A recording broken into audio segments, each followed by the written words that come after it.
Mula pagkasundo ko po sa aking nobyo sa may paliparan, ay sandali kaming bumisita sa bahay ng aking mga magulang sa may Las Piñas at dito sa aking bahay sa may Taguig. Matapos nito ay nag-isip ako kung saang parte ba ng Pilipinas ko siya maaaring ipasyal para naman maipagmalaki kung gaano kaganda ang ating bayan. Pero nabigla ako nang sabihin niya na nauna na pala siyang nakapagplano ng aming pupuntahan o pagbabakasyonan. Nais ko pa naman sanang ipagmalaki sa kanya ang naggagandahan nating mga karagatan. Pero nauna na pala niya itong nasa liksik at alam niya na tambak na daw ang mga tao sa mga panahong ito. Naika ko pa nga, ay oo nga, kaya dito lalo tuloy ako sa kanya, napahanga. Kung sa bagay, siya ang dumayo, kaya sundin ang kanyang naiibigang paglalakbay. Pero medyo natigilan ako sa nais niyang puntahan. Naika naman ang pamangking ko na makakasama namin. Bro, sigurado na siya, Ate Apple. Hindi ba siya nanguumay sa malamig na klima? Bagyo pa talaga. Buti nga sa kanila eh. Merong snow. Tapos tayo, malamig na lang sa atin eh. Tagaytay tsaka Baguio. Wag na ka mo. Magburakay na lang tayo. Shh. Che, hayaan mo siya, Tonyo. Baka kasi may nais siya doon na makita. Tsaka, sabi din naman niya, ilang beses na din siya nakapunta ng Boracay at di niya na daw feel. Lalo ang dami na daw tao. Baka gusto niya eh pag nature tripping. O kaya makakita ng mga sexing igorot. Puro kabiro, Tonyo. Anyway, Martin, when do you plan to visit Baguio? Oh, already booked it. But we can fly tonight so we can have more time together. No. We don't fly to Baguio. We make sabit-sabit to jeep. Tapos, we ride brum. Ate, ano ba ulit tawag dun, ate? We will sakay to Victory Liner. Then, sleep together. Long sleep. Tapos, sabay tayo susuka-suka inside the plastic. Tapos, Tonyo, awat na. Ako na. di yun, ate, oh. Kaya ko yan. Saka, alam mo na. Papahanap din kasi ako sa kanya ng mga chicks. Yung stateside. Ay sus! Che, unahin mo ang pagtatapos mo ng pag-aaral. Bago yan. Martin, let's eat first. Wow, sure. That's a great idea. Nakapagpabook pala ang aking nobyo gamit ang Airbnb para sa aming tutuluyan sa magandang lugar ng Baguio. Na mas naging madali para sa akin ito, kaya wala na kaming masyado pang ginawa kundi alalayan ng aking nobyo. Pagkarating namin ng Baguio, ay agad kaming namili ng mga pasalubong. Nang sa gayon ay para hindi na kami magkukumahog sa huling araw at ang aatupagi na lamang ay ang aming pamamasyal. Bakas sa mukha ng aking nobyo ang labis na saya dahil sa kanyang mga nakikita. Lalo nang patikimin ito ng aking pamangkin ng mga iba't ibang ipinagmamalaking pagkain. Pinasyalan namin ang iba't ibang lugar na markado ng Baguio bilang kanilang mga sentro ng turismo hanggang sa makaramdam na ito ng pagod ang pamangkin ko kaya nag-aya na itong umuwi. Lintik naman kasi ang syota mo, ate. Umiiyak na kayo ko. Ayaw pa rin tumigil maglakad ng maglakad. Ngayon lang ba nakalabas ng bayan? Tapos kala mo, giningan ng mani yung bibig. Walang tigil sa kakanguya. Saka, may plano ba tumagbong kagawa dyan dito? Kaway ng kaway eh. Baka mabati yan. Teka nga. Hey, Martin, don't make too much pa-baby wave to strangers here. Oh, but why? I'm just being friendly. No. You don't do that. Baka Abu Sayyaf will see you. Tapos, they will catch you. Like 555 Ligo sardines. What? They're going to catch me? Like sardines? A fish? Yes. Kuwan. Ano ulit tawag dun, ate? Ewan ko sa'yo, Tonyo. Baka ka mo sinasabi mo, makidnap. Ay, oo. Ganun ba? Hindi. Malaki na siya eh. Hindi na kidnap yun. Di ba? Kasi malaki na nga siya eh. Ewan. Sabihin mo na lang sa syota mo. Uwi na tayo. Ubos na baon kong English eh. Re-recharge na muna ako. Matapos na masarap naming hapunan, ay bumawi kami ng pamamahinga. Saka ko lamang naalala na wala pa pala din akong masyadong tulog mula nang sunduin ko ito. Napakasarap ng aming paghimbing. Nang bahagyang inaalimpungatan. Dahil parang may naririnig akong kakaibang tunog. Kadena.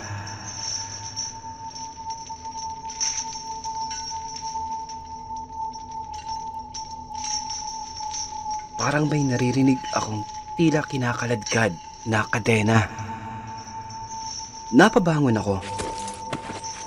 Na bago ako lumabas ng pinto, ay sinulyapan ko pa ang aking nobyo na masarap ang pagkakayakap sa may unan at kumot. At eksaktong nauuhaw din ako. Kaya tinungo ko ang kusina para uminom ng tubig. Iginala ko ang aking paningin sa malawak na espasyo ng bahay. Malamlam ang nakabukas na mga naiwang bukas na ilaw at wala naman akong nakikitang kakaiba.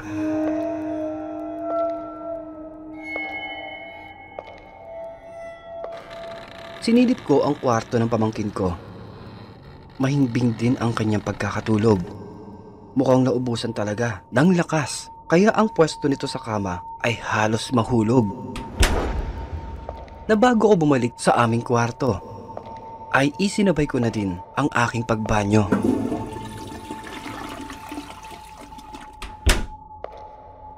Pero patapos ko dito, muli ay natigilan ako. Kadena. May naririnig talaga akong tunog ng kadena.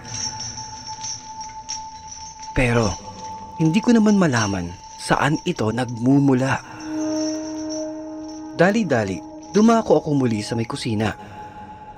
Wala naman akong nakikitang kakaiba.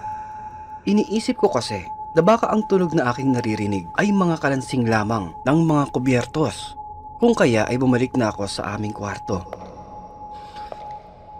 At nang pagpasok ko ng pinto, hindi ko pa man naisasara ito, ay muling narinig ko ang mga kumakalansing na kadena.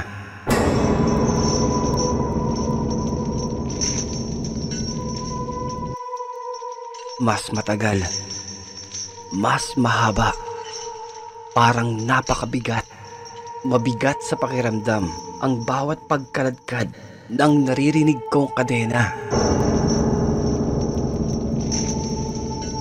Napataas na lamang ako ng aking balikat na baka ang naririnig ko ay sa may labas lamang. Pero imposible dahil alas 12 na ito ng hating gabi. Kaya papaanong may mag-iingay pa sa may lugar na ito, idagdag pa na malayo sa ibang kabahayan ang aming tinutuluyan. Sandali akong tumigil.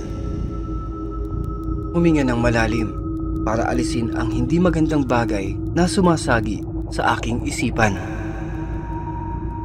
At nang madama kong maayos na ako, ay nahiga na ako sa tabi ng aking nobyo. Pero dito ay para akong sinimento.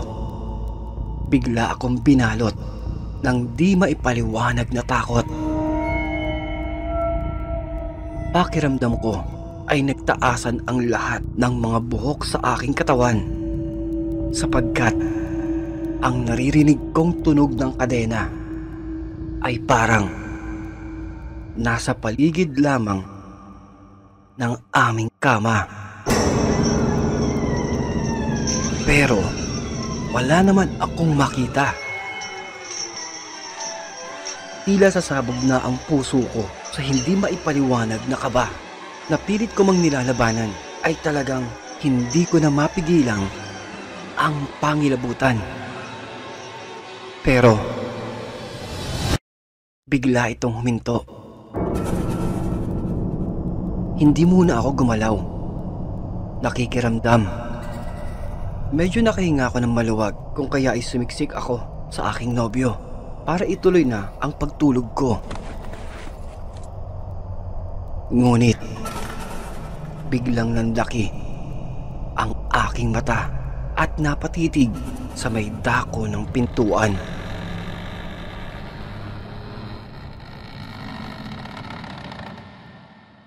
May tao.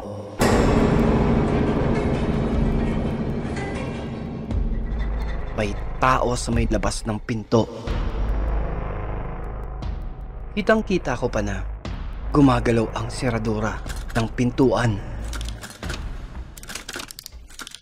Tila binubuksan.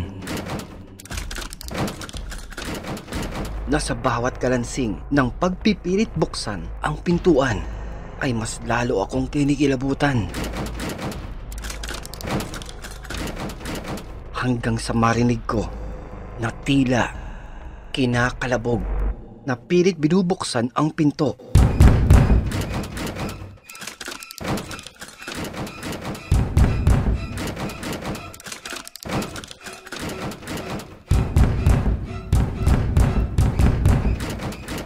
Nang biglang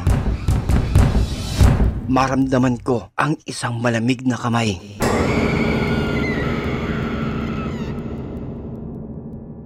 Nagising na pala ang aking katabi at tanong nito kung bakit daw gising pa ako na hindi naaalis ang mata kong nakapako pa rin doon sa may pinto. Pero ko ay patulog na din ako at sandali lamang akong nagbanyo. Kinabukasan, agad ko itong nakalimutan. Iniisip na baka lamang produkto ito ng pagod kong katawan na sinasabayan ng malikot kong isipan. Nagtungo kami sa may groto, tumingin sa kahabaan ng mga palengke at kumain ng mainit na goto. Pagka-uwi, inabutan namin ang pamangkin kong si Tonyo sa may labas ng bahay. Mabilis akong nag-asikaso ng aming hapunan. Matapos kumain ay naglabas ng dalang alak ang aking nobyo. Saka niyayang mag-inuman ang pamangkin kong si Tonyo na hindi ko naman pinagbawalan, lalo pat kami-kami lang naman.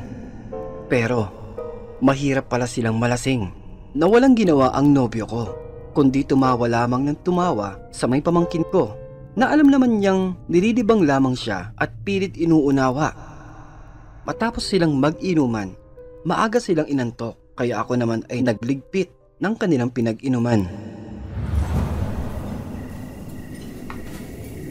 Sa gitna ng aking pagdilinis sa may kusina, hindi ako mapakali. Hindi ko alam kung bakit. Pero, pakiramdam ko ay mayroon sa aking nakatingin. Na mas lalo ko itong hindi binigyang pansin dahil ako lamang mag-isa dito sa may kusina. Ilang sandali pa. Binibilisan ko na ang aking ginagawa. Pero, parang sinasadya.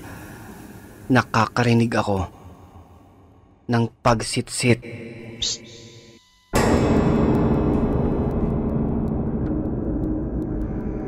Nanlaki ang aking mga mata. Hindi ko ito nilingon dahil alam ko sa aking sarili, hindi ko kakayanin kung anuman ang bigla kong makikita. Pero, heto na naman siya. Muli kong naririnig ang nakakapangilabot na mga pagkalansing ng kinakaladkad na kadena. Na ngayon ay mas lalong sasabog na ang puso ko sa labis na kaba dahil ang aking naririnig ang malamig at makapanindig balahibong boses ng isang babaeng nahihirapan.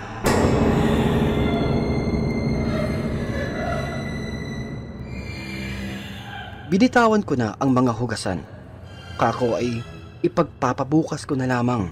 Mabilis akong lumakad para puntahan ang aking kasama. Pero may nahagip ang aking mata na kahit ilang beses kong sabihin sa aking sarili na huwag akong lumingon ay tila nanigas ang katawan ko. Sapagkat sa may gilid ng aking mga mata ay mayroon akong nakikita. Napalunok na ako. Pilit iniiwas ang aking mata. Ngunit heto, dahan-dahan, nagaano man napilit ko itong inuunawa na baka isa lamang itong guni-guni o dala nang ako ay pagod at inaantok na. Pero hindi. Dahil heto ako at habol hininga at hindi makaalis sa pagkakatayo sa may dako ng pintuan. Naihahakbang ko na lamang ang aking paa upang ipasok ay hindi ko na talaga magawa dahil tuluyan na akong nilamon ng nerbiyos at labis na kaba na hindi ko alam kung bakit kusang gumalaw ang aking katawan para lingunin ang nasa aking likuran.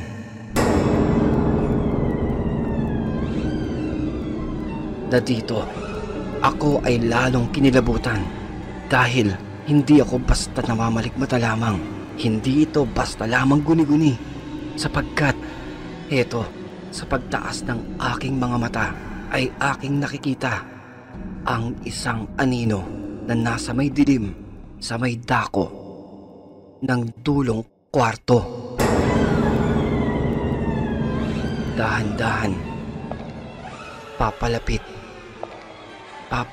ng papalapit ito sa akin habang hila-hila ang kumakalansing na kadena ng isang anino. Ang anino ng isang madreng matanda. Kinakaladkad nito ang kadena habang maririnig ang makapanindig balahibong pag-ungol papalapit sa akin, na mas lalo kong tila hindi lalo makahinga nang makitang dahan-dahang itinataas pa ng madre ang kanyang kamay na wari siya'y may itinuturo. Dahan-dahan, papalapit ito sa aking kinatatayuan. Dahan-dahan, nang biglang mabilis akong napalingon dahil sumitsit ang aking nobyo na kasalukuyang nakatayo sa may pinto.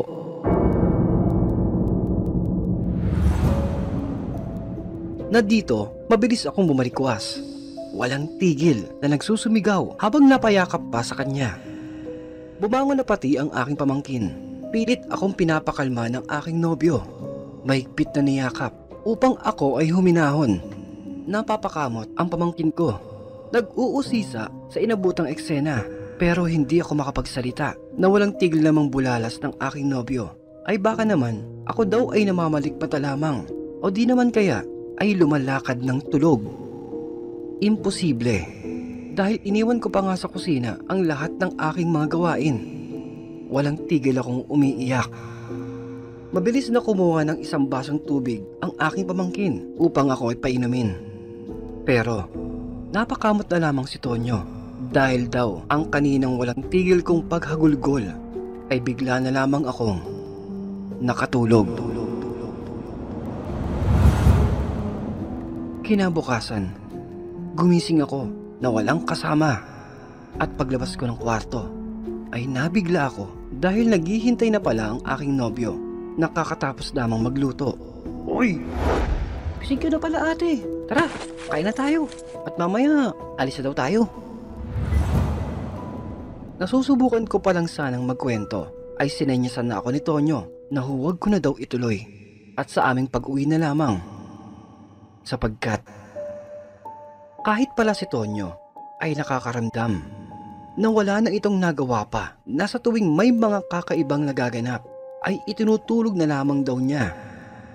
Kaya nang lubos maunawaan ng aking nobyo ay ayaw na nitong mapag-usapan pa ang mga ganitong kababalaghan. Dahil hindi naman daw bago din sa kanya ang mga ganitong kwento. Pero hindi na siya interesado kung sa bagay. Kaya heto po Sir Narrator, iiwan ko na lamang sa'yo ang kanyang alaala. Dahil hindi din naman kami nagkatuluyan. Namalwag ko naman po itong tinanggap na marahil hindi siya ang para sa akin, ang itinakda ng aking tadhana. Siguro ay ganun talaga maraming salamat sa iyong pakikinig po ng aking kwento.